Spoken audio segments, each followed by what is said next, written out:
Hello guys, welcome to Colin Talks Crypto. It's so good to have you. And today we're going to talk about EOS. And I made a quick list of all the topics we're going to cover today.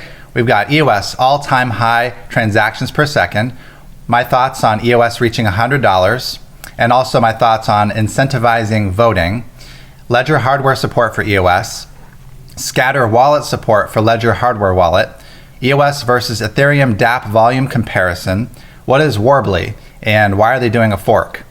MEET.ONE is now an iOS app available in the App Store. NewDEX is not decentralized. And we are one step closer to recovering EOS lost private keys, and I'll show you about that, and some information on Telos community rewards. I have a lot to share with you guys. Thank you for being patient while I was gone. I had an amazing cruise to the Bahamas, to St. Martin, to St. Thomas, did some snorkeling, did some things I've never done before, and I'll show you some footage at the very end of this video. So if you're patient or you fast forward to the end of the video, you will see me snorkeling with some amazing footage, feeding fish directly out of my hand. So with all that being said, this is EOS Mega Update Volume 11.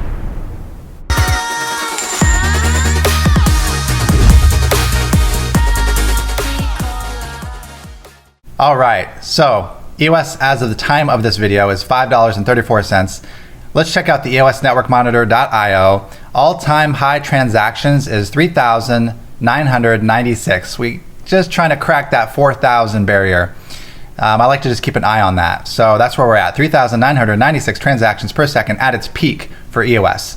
Also, while I'm on this page, so these are the top 21 block producers, as you know, and notice that there's a vote button here. I just noticed this today, so I'm going to kind of mention this as a foreshadowing for something I'm going to talk about in a bit. But you can click on the block producers that you want to. I'm just clicking at random here. I'm not even reading it. But you can click on the block producers that you want to vote for. Click vote. And this is on EOS Network Monitor.io. And basically what you can do is use scatter to vote. Now, that is important because in a second, I'm going to talk about how Scatter just released a new wallet that works with a Ledger Nano S. So I believe that using the Scatter integration with the Ledger Nano S, we can now vote with our hardware wallet completely safely without exposing our private keys. So now pulling up CoinMarketCap, we can see here's EOS placed number 5th and $5.31 at the time of this recording. And the number $100 is a very significant number, not just because there's a $100 EOS party in San Diego with Kent. There's people out there who wonder, will EOS ever reach $100? And I am firmly of the belief that yes, it will. And not just because I'm some diehard EOS hippie groupie who thinks that EOS goes to the moon regardless of anything else without any rational thought, but because look at this. So Ethereum, how long has Ethereum been around? Ethereum's been around for about 2 or 3 years, okay? So in that 3 years that Ethereum's been around, what have we seen? Well, we've seen it go from 0 to about, was it $1,200? I'm not sure if it was $1,400. Let's call it $1,200 at its peak, roughly. And now, of course, it's dropped down and we're back down with Ethereum to $217. So it's at about 1/6 of where it was at its all-time high. But it reached 1,200, and I have no doubt that Ethereum is going to surpass 1,200 again. And so why do I feel that EOS will pass $100 per token? Let's look at it this way. Ethereum has 10 times fewer tokens than EOS. EOS has 1 billion total tokens. Ethereum has about 100 million total tokens. So you can somewhat safely multiply the price of an EOS token by 10 and see what its equivalent would be in Ethereum. And so right now at $5.31, I would say that that's approximately a $53 Ethereum token. So when was Ethereum $53? Well, about a year ago. So it only took about a year to go from $53 to $1,200. So I think that during the next bull run, EOS is going to climb by probably an order of magnitude of at least 20. And so 20 times $5.31 is over $100. I personally don't think that it's going to sustain over $100 for any long period of time. It may be a week, it may be a month, but I think that it will spike past that on the next bull run. I don't know exactly how high it's going to go, but it will exceed $100 per EOS token. I feel fairly confident about that. And whether it does it this next bull run, which I do think will happen, or the next one, I do feel inevitably it will pass $100. And that's not taking into account the fact that EOS is a faster ecosystem and platform than Ethereum is. When you take that into account, and the fact that enterprise level applications, corporate level applications, things like Facebook, where you have a number of likes per second at something like 50,000 likes per second, when you factor in the fact that EOS can support those enterprise level applications, then on top of that, the fundamentals of EOS are very strong, and I think that just bodes even more in the favor that EOS is definitely going to go past $100 per coin. If Ethereum could do it, EOS can definitely do it. And so I predict, this is Colin Talks Crypto Prediction, that EOS is going to surpass $100 during the next bull run in 2019 or 2020. Whenever that next bull run happens, EOS is going to surpass, for some period of time, $100. You heard it here first, guys. And if I'm wrong, then I'll eat crow. All right, and on to a new topic, the topic of voting. And you know, I was just thinking about it today, and there's only a certain percentage of users who have voted so far. And you know, voting is really powerful, and voting really determines the direction that the platform takes. And voting determines which block producers are going to be running the blockchain. And that is as users, that is our form of control. That is our say. It is a plutocracy. The ones who hold the most tokens get to determine the future course of the blockchain, of the EOS blockchain. So it is very, very important not to let the block producers who happen to have 50 million tokens put themselves in a position where they can just vote themselves in by themselves.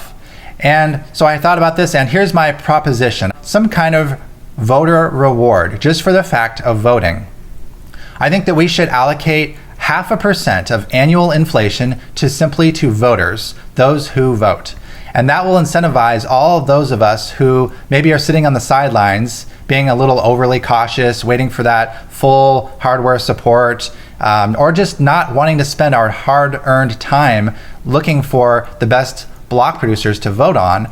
And if I got rewarded for it, I'm sure I'd be a little more willing to spend some time looking at the block producers and casting my vote. And it's because there is no reward currently for voters to do that. So I propose that we take a fraction, a small percentage of this 5% annual inflation. I think it should be 0.5%, and divide that up amongst all the voters and give them a payout, a reward for their hard work of voting. And I think that will dramatically increase the number of votes we see cast on the EOS blockchain. And to put this in perspective, so we have a 5% annual inflation currently. 4% of that are going to this worker proposal account that's not being used for anything. And that's kind of old news, we know that. 1% is going to the block producers, but 4% is being wasted. It's an enormous amount of money. And I think that maybe a small percentage of that should go to worker proposals, but we don't need 4% of it. That's an enormous amount of burden to place on EOS token holders like you and myself, to have to pay for this thing that's not even being used. And again, I hope the worker proposal system does get used at some point, but we do not need to allocate 4% to it. And then we have Dan Larimer talking about his new idea of doing a universal income with that remaining 4%. And I actually disagree with that. I think that's a bad idea. I think that it's good in that it gets tokens out there. I don't know how you would prove a unique user is getting those tokens. But aside from that, let's say that Dan solves that and he figures out how to get tokens from the universal income, 4% annual inflation per year, only to new users. I still think it's a bad idea. It steals from us. It's stealing from the holders of the EOS tokens. Yes, it does increase the distribution, and it does increase the global, worldwide use of it potentially. But I think that users who are genuinely interested should just come on board like the rest of us did by putting a little skin in the game. I don't think that anyone should get anything for free, and that's just my personal opinion. I think that we should all work for that which we are given. Handouts are never really a good thing. It sort of encourages non-production as opposed to working for something and exchanging with the society in which we live. And if we all got free handouts, well, then it kind of just encourages us to do nothing. So personally, that may be, you may disagree with that. That's my viewpoint on why we should not be using a universal income at all of the token holders maybe short-term expense. So if Dan is willing to give 4% annual inflation to random new people around the world to distribute these tokens in this form of universal income, I think that we should definitely implement a 0.5% reward to EOS token voters to reward them for voting. And I think instead of having a 15% voter turnout or whatever it is currently, we will probably have a 60% voter turnout or higher. And that will be incredible. And the thing about it is that whale block producers are already voting, even if they don't get rewarded, because they want to keep themselves in a position of power. Now the thing is let's categorize this as two different groups: whale block producers, who are voting themselves in, and regular users. Two different groups, right? You and I fall under the regular users, and there are whale block producers out there who have a massive number of tokens who are voting themselves very high on the block producer list by sheer fact that they own a lot of tokens. Now the thing is that those whales are already voting. They don't really need to be incentivized because they already are, by the fact that their votes are pushing them to the top of the voter list, and they're getting that 1% block reward. So now if we reward the voters, everyday voters, in addition to block producers who are already voting, it will raise the number of regular voters. We don't care about the whale block producers because they're already voting themselves in. But now we can incentivize the regular users to vote, and that evens the playing field. So right now we have this being the whale votes and this being the regular user votes are going to go like this, because the regular users will start voting more. The whales are already voting, and that levels the playing field. And that may change the top 21 block producers from what they are now to a more user-picked instead of block producer-picked selection. So anyways, guys, that's my idea. Let me know what you think on the topic of rewarding voters with a very small percentage of the annual inflation. Please let me know what you think in the comments below about that. All right, and on to the next bit of news here. This happened about a week ago, September 4th. I was on vacation, so this is the first I've seen of it. And it says, Happy Crypto Tuesday. Ledger now supports, and it lists a bunch of coins, EOS. And so now we got EOS on Ledger. This is amazing, guys. And I loaded up Ledger Live just to show you. I've got my balances off the side of the screen here, but here's the interface. And so I'm going to unlock my Ledger device right now. All right. And so when it connects, you will see here's the manager. It shows I'm using the current firmware. And here's the app catalog, and look at this, we got EOS. So it is now available for you to add to your Ledger device. Note that it is a third-party app. It's not programmed by Ledger themselves. They did add it to their store. I'm putting a small amount of test money on my Ledger device, and I'm personally going to give it maybe like a solid year before I really entrust it with any large amount of money. Just because I want to make sure that it's not got any bugs, but so far I haven't heard any bugs, and it looks like it's working well, and it integrates with the Scatter wallet, which is our next point.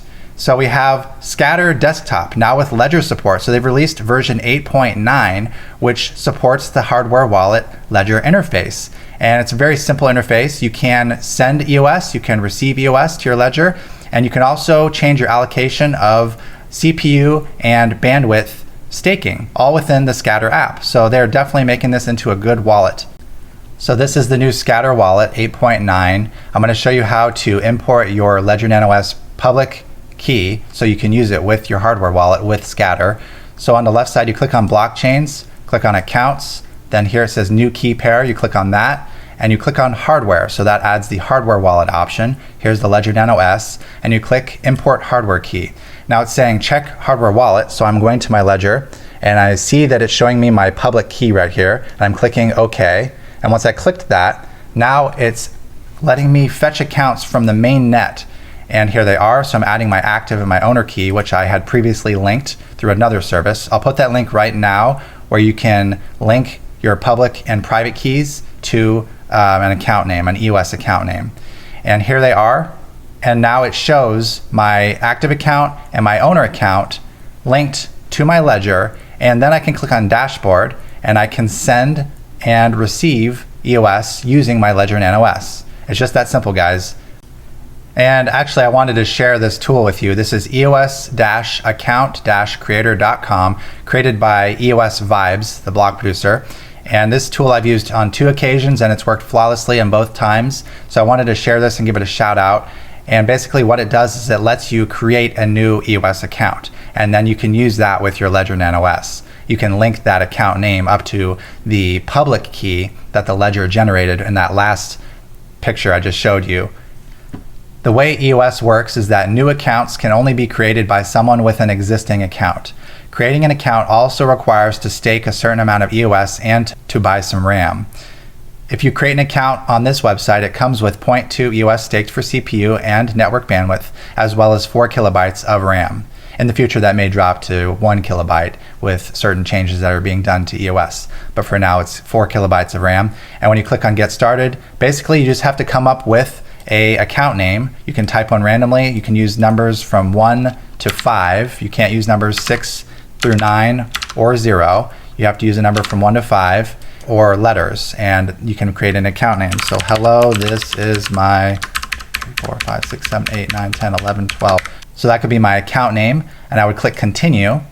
And then what I would do is go to scatter, and I would take the public address under proofs, copy that, go back to the website, and paste my public key from the ledger that I got from scatter into the owner spot and the active spot. And you could change these later if you need to. And then you press continue, and you can pay with credit card, you can pay with cryptocurrency, you can also pay directly with EOS from an exchange. I've tried the credit card option and the EOS payment option, and both have worked perfectly.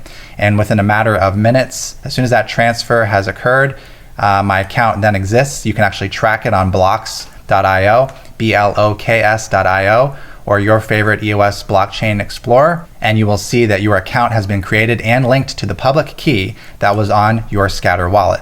And that's basically how you create a new account linked to your hardware wallet and with a new account name. And keep in mind, this is just one of several ways to create an account. I think there's one called EOS Toolkit. I have not personally tried or vetted any other account creator other than the EOS Vibes EOS Account Creator. And so make sure you go to this one only. It's EOS-account-creator.com, the official one by EOS Vibes.